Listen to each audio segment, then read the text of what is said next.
that subcommittee. Let's bring in Florida Congressman Greg Steube. Congressman, thank you for being here this evening. Let's start off. Thanks for having me. Yeah, of course. This hearing is happening a week after a Trump-appointed U.S. district judge said that it is likely that the Biden administration and the White House colluded with big tech social media companies to violate people's First Amendment rights of free speech. And one of those examples was Robert F. Kennedy Jr., who during COVID-19 was very adamant about his anti-vaccine stances and what the White House and Biden administration said was COVID-19 misinformation.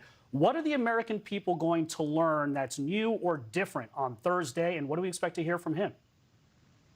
Well, there's going to be a lot of talk about that decision, the Missouri v. Biden decision. And one of the quotes from the judge was, if all of this is true, it's one of the largest censoring of Americans' free speech in the history of our country. It's a very large statement from a judge, and he finds a lot of the allegations as being true, which is why they pushed it to the next level. Obviously, the Biden administration has appealed that, so there's going to be a lot of talk about that. But RFK Jr. himself was one of the people that have been censored.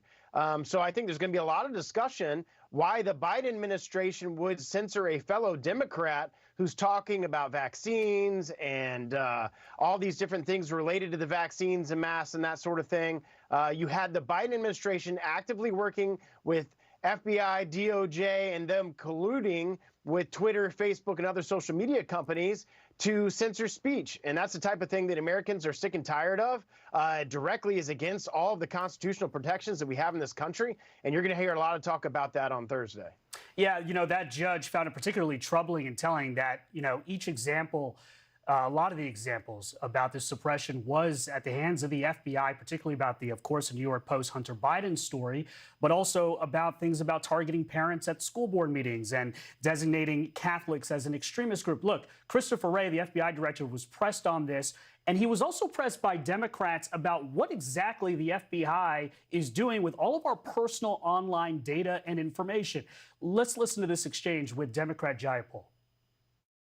It is public information that the FBI uses Babel Street and Ventel and has a Lexus account. All of these companies provide data for purchase. Can you tell me how the FBI uses that data? Respectfully, this is a topic that gets very involved to explain. But does the FBI purchase data? My testimony about purchasing commercial database information that includes location data derived from internet advertising remains the same, which is that we currently do not do that. Congressman, do you trust the FBI? Do you believe what he's saying there?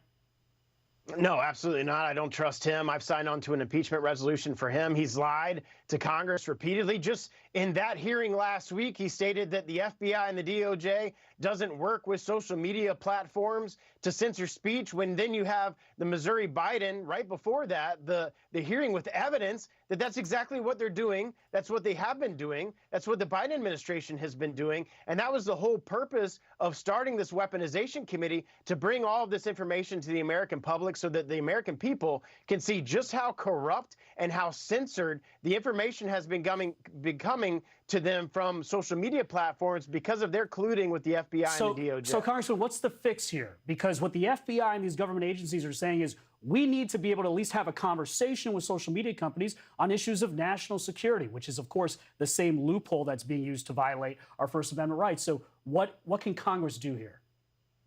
Well, there's a lot of bills. I have a bill that would not allow the liability protection that social media platforms get. Section 230, that's something that we can do that would rip away their liability protection. So if a social media platform violates your First Amendment rights, you'd have a cause of action against them. That's one piece of it. But overall, we have to reform the way the FBI and the DOJ works. One of the things that I've also filed a bill on is repealing of the Patriot Act, because they use the Patriot Act to spy on American citizens without a warrant. They use the FISA process to spy on American citizens without a warrant. And then they call up these social media platforms and say, hey, we would recommend that you either take this information down or give us this information. So you have these big tech platforms and social media companies working hand in fist with the DOJ and the FBI to censor American speech.